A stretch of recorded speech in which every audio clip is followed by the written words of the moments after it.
Good morning. This is Ben. It's Friday, February 19th.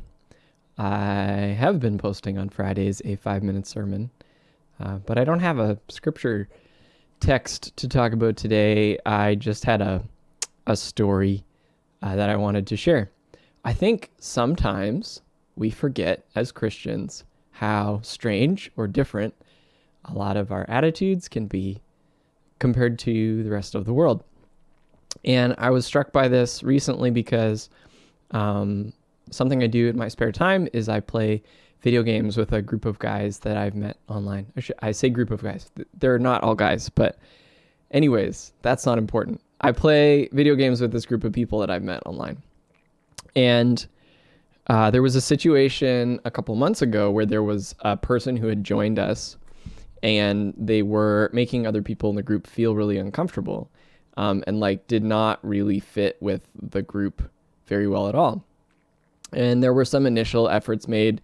One of the other administrators of the group talked to this guy, said some things about you need to change these things, and if you don't, then there's going to be a problem. And those things did not change. And then there was another situation that happened, and then he ended up getting totally kicked out, banned from the group, couldn't access any of our messaging or participate in any way.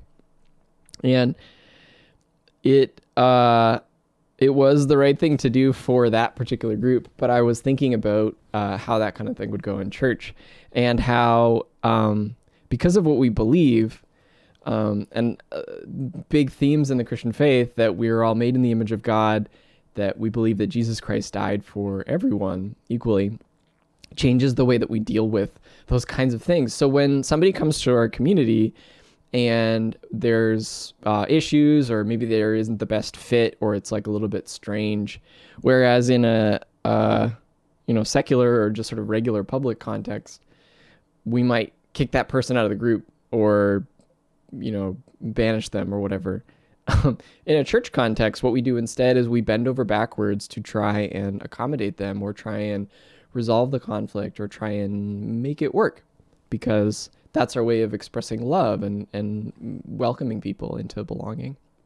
And so I am just struck by this difference, that this situation that happened to me with this group would never happen in a church, because it would be a very long time before the church made a decision to say, you know what, no, you can't come at all. I mean, I've never heard of a church doing something like that, because we just believe so strongly in kind of being open to people and being welcoming.